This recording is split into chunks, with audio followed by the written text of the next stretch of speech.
सत्ता, पावर यामागे भल्या भल्यांना त्यांचा मोह आवरत नाही. त्यामागे आपण पळताना तर पाहिलेच असेल. हे सांगण्याचं कारण म्हणजे 8 फेब्रुवारीला म्हणजे रविवारी एक कार्यक्रम पार पडला. कार्यक्रम होता राष्ट्रीय स्वयंसेवक संघाच्या शताब्दीचा. सरसंघचालक मोहन भागवत यांनी या कार्यक्रमाला संबोधित केले. या कार्यक्रमाला सरसंघचालक मोहन भागवत यांनी केलेलं भाषण आणि राहिलेली बॉलिवूड सेलिब्रिटींची उपस्थिती हा चर्चेचा विषय ठरला. यामधूनच राज ठाकरे यांनी देखील सरसंघचालकांना फटकारलं. नक्की हा विषय काय होता, त्यामध्ये उपस्थित कोण कोण होतं आणि राज ठाकरेंनी मोहन भागवतांना का सुनावलं याचीच माहिती आपण या व्हिडिओमध्ये घेणार आहोत. नमस्कार, मी साहिल आणि तुम्ही पाहताय आचार्य मीडिया. 8 फेब्रुवारीला झालेल्या कार्यक्रमात मोहन भागवत यांनी काही वक्तव्य केले. त्याचबरोबर काही सेलिब्रिटीज देखील उपस्थित होते, ज्यामध्ये विकी कौशल, शिल्पा शेट्टी, करण जोहर, तर सर्वात महत्त्वाचा आणि आश्चर्याचा धक्का देणारा म्हणजे सलमान खान देखील उपस्थित होता.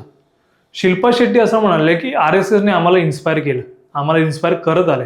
तर त्यानंतर सलमान खानची उपस्थिती हे देखील चर्चेचा विषय ठरली. ज्या सलमान खान विरुद्ध तसंच मुस्लिम आणि मुस्लिम समाजाविरुद्ध RSS आणि भाजपाने केलेली वक्तव्य आपल्या सर्वांच्या समोर आहेत. त्यानंतर घेतलेला हा U-टर्न हा काही जणांना पटणार आहे तर काही जणांना न पटणार आहे. यामध्ये बरेच प्रश्नचिन्ह निर्माण करतात. भाजपाला सोबत घेऊन RSSला सत्तेच्या केंद्रस्थानी यायचं आहे का? या वृत्ताला दुजोरा देणारं वाक्य म्हणजे मोहन भागवत यांनी केलेलं वक्तव्य. ते असं म्हणाले, RSSला आलेले आजचे दिन हे भाजपामुळे नाहीत, तर भाजपाला आलेले आजचे दिन RSSमुळे. आता यामुळे एक आपल्याला कॉन्टेक्स्ट समजून घेणं गरजेचं आहे. 2024ला भाजपाचे राष्ट्रीय अध्यक्ष JP नड्डा जे तेव्हा होते, त्यांनी एक वक्तव्य केलेलं की आता भाजपाला RSSची गरज नाही आणि त्यामुळे त्याचा परिणाम त्यांना भोगावा लागला. 2024च्या लोकसभा निवडणुकीत भाजपाला स्वबळावर सत्ता स्थापन करता आली नाही. आपण असं म्हणू शकतो की भाजपाला RSSची जी बॅकबोन आहे तिचा पाठिंबा नेहमीच राहिलेला, जो इतर पक्षांना तुलनेने कमी राहिलेला.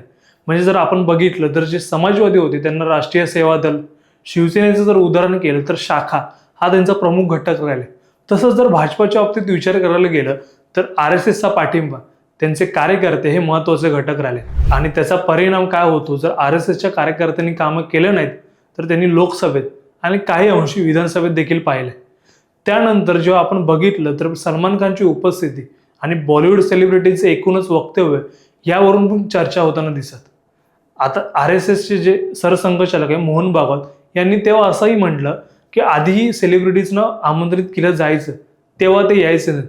पण यामागे आपण अजून एक गोष्ट समजून घेतली पाहिजे, ती म्हणजे आधीचे जे सरकार होतं काँग्रेसचं, ते हिंदुत्वाच्या विचारसरणीचं नसल्याने बाकीच्या गोष्टी म्हणजे जे सत्ताधीशांना खुश करणे ते बॉलिवूड सेलिब्रिटींचं महत्त्वाचं काम आहे असं मानलं जातं, असे काही जाणकार पण म्हणतात.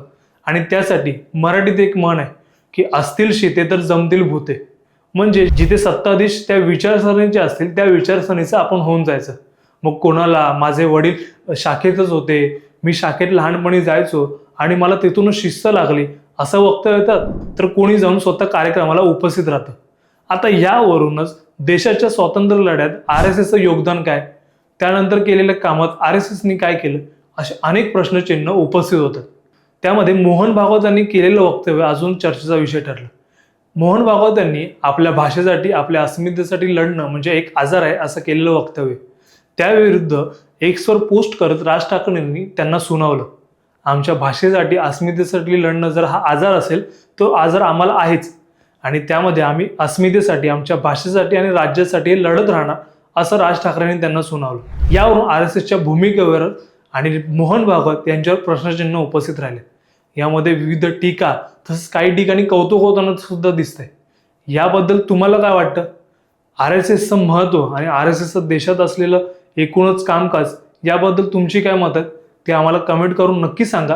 आणि अशाच व्हिडिओसाठी आचार्य मीडियाला सबस्क्राईब करायला विसरू नका.